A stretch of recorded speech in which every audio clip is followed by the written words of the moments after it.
Assalamualaikum teman-teman, ketemu lagi bersama saya Kirdi dalam channel Kirdi Doang. Terima kasih sudah menyaksikan channel saya.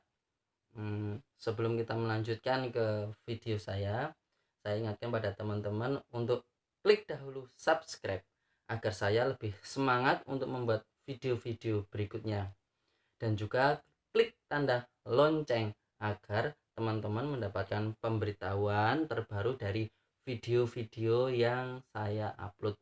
Dan video-video ini adalah video-video terbaru dari informasi mengenai CPNS, mengenai PNS, mengenai informasi layanan publik lainnya. Terima kasih teman-teman. Sekarang ini sudah bulan Oktober, ya kan? Sudah bulan Oktober. Bagi teman-teman yang sudah melaksanakan SKD maupun SKB, ini adalah masa-masa di mana HHC, harap-harap cemas, apakah nanti pengumumannya sesuai dengan yang teman-teman prediksikan seperti perhitungan saya dalam perhitungan SKD dan SKB. Karena ada teman-teman yang tidak bisa dilihat nilainya secara online dengan teknik wawancara, maka ini merupakan harap-harap cemas bagi teman-teman. Perlu diketahui ya teman-teman bahwa pada saat ini sudah mulai proses terkait pengolahan data SKD dan juga SKB. Jadi mulai tanggal 8 sampai dengan 18 Oktober itu dilakukan proses pengolahan data SKD oleh BKN. Nah, setelah itu nanti proses berikutnya setelah pengolahan nanti akan dilanjutkan dengan rekonsiliasi dari integrasi antara SKD dan juga SKB yang dimulai tanggal 19 sampai 23 Oktober. Nah, sambil menunggu pengumuman resmi, teman-teman dapat mengumpulkan atau mencari syarat-syarat pemberkasan. Seandainya teman-teman sudah yakin bahwa teman-teman itu lolos, bisa ini mulai mencari-cari syarat-syarat pemberkasan. Nah, syaratnya apa saja? Syaratnya bisa dilihat di video saya sebelumnya ini ya teman-teman ya. Bisa legalisir dari SD, SMP, SMA, kemudian akreditasi juga. Nah, nanti setelah pengumuman resmi, nanti ada pembekalan. Tunggu jadwalnya, pantengin terus kalendernya, yaitu tanggal 30 Oktober. Jadi nanti tanggal 30 Oktober akan ada pengumuman resmi dari pemerintah terkait hasil akhir dari perekrutan CPNS formasi 2019, di mana yang tahun ini dilaksanakan di tahun 2020 terkait SKP maupun pengumumannya. Setelah itu dilakukanlah penetapan NIP. Nah, pengusulan dan penetapan NIP yang seiringan dengan pemberkasan, yaitu jangka waktunya adalah 1 bulan, 1 sampai 30 November lah. Ini penetapan NIP se-Indonesia lah. Nanti jadwal-jadwalnya atau dari instansi-instansi mana itu sambil berjalan. Yang penting dari BKN itu se-Indonesia menetapkan tanggal 1 sampai tanggal 30 itu adalah penetapan NIP ya. Untuk tahun ini ya teman-teman berbeda dengan tahun-tahun sebelumnya karena ini adalah masa pandemi. Ini adalah masa pandemi Corona COVID-19, maka untuk tahun ini pemberkasan akan diadakan secara digital. Jadi nanti berkas-berkas di-scan dan bisa dikirim secara digital atau online melalui aplikasi Doku Digital. Nah, aplikasi Doku Digital ini nanti akan diinformasikan kepada teman-teman pada saat pemberkasan, pada saat pembekalan. Nah, Setelah itu sudah ada surat dari BKN ini bahwa TMT untuk tahun ini itu akan diberi tanggal 1 Desember tahun 2020. Nah, berbeda dengan tahun-tahun sebelumnya atau tahun-tahun yang lalu, itu biasanya kan 1 Januari TMT-nya. Untuk tahun ini adalah tanggalnya adalah 1 Desember 2019 ya teman-teman. Itu adalah TMT kita. Mengingat lagi ini adalah musim-musim politik ya. Tahun ini adalah tahun politik. Perlu ingat ya teman-teman bahwa salah satu syarat yang menggugurkan bahwa kalian sudah mendapatkan pengumuman CPNS, itu salah satunya yang dapat menggugurkan adalah kalian menjadi anggota dari partai politik atau politik praktis ya. Sesuai dengan yang di sini nih, bahwa kalau kalian menjadi anggota partai politik nanti akan dapat menggugurkan pengumuman kelulusan kalian semua.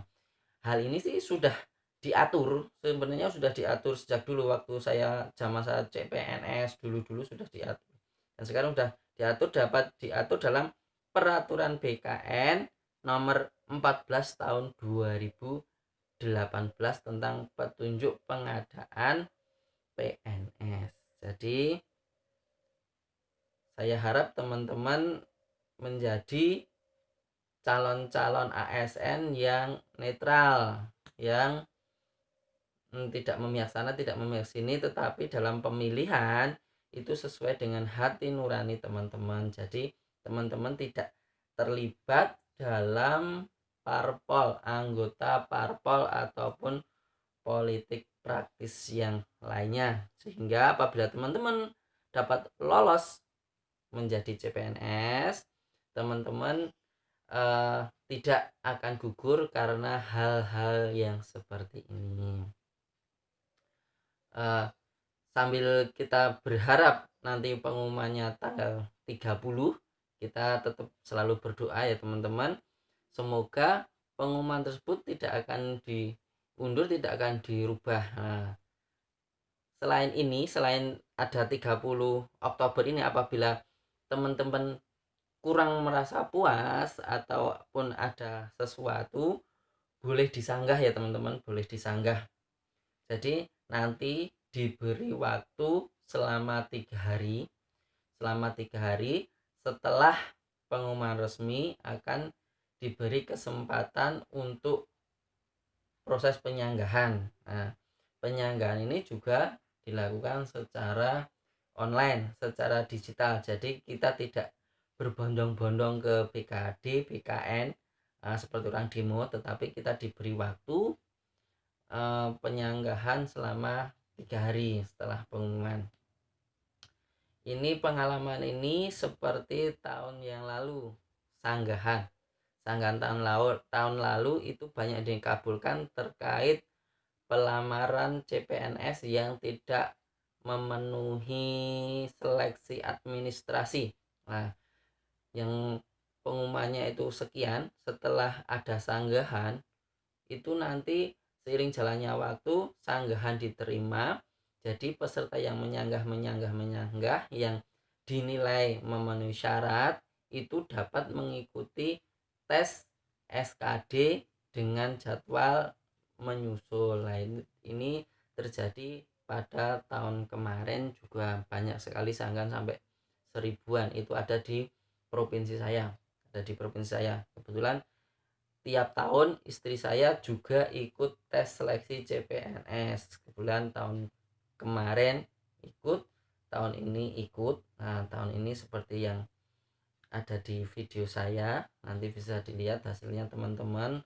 Sama seperti teman-teman, istri saya juga melakukan proses yang sama, dari belajar dari tes SKD, SKB, dan juga ini tetap berharap, berdoa agar hasilnya sesuai dengan yang diprediksikan.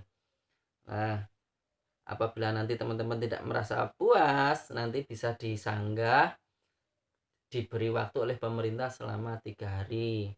Dan semoga teman-teman nanti apabila sanggahnya benar sesuai dengan kenyataan real, nanti dapat dikabulkan. Dan teman-teman bagi yang sudah melaksanakan SKB tetapi pada saat kemarin itu nilainya tidak paling tinggi, itu tetap berdoa saja karena ada pengisian formasi kosong. Siapa tahu teman-teman berhak dimasukkan dalam formasi kosong, tetapi yang dimasukkan formasi kosong ini dengan nilai integrasi antara SKD dan juga SKB yang tinggi ya teman-teman, yang tinggi. Dan pengisian ini tidak bisa diintervensi karena dilakukan secara digital dan terintegrasi melalui aplikasi. Jadi tidak bisa diintegrasi si A si B nya siapa gitu ya teman-teman ya. Saya kira sekian dulu video dari saya tentang updatean CPNS formasi 2020 ini, formasi 2019-2020 ini. Nanti apabila ada informasi-informasi yang terbaru, nanti akan saya bikinkan video selanjutnya. Oleh karena itu saya ingatkan pada teman-teman untuk klik subscribe. Nah, ini membuat saya lebih semangat untuk membuat video-video berikutnya, dan juga klik tanda lonceng agar teman-teman mendapatkan pemberitahuan terbaru dari video-video saya. Terima kasih sudah menyaksikan. Ingat ya teman-teman, menjadi PNS bukanlah suatu warisan. Terima kasih. Wassalamualaikum warahmatullahi wabarakatuh.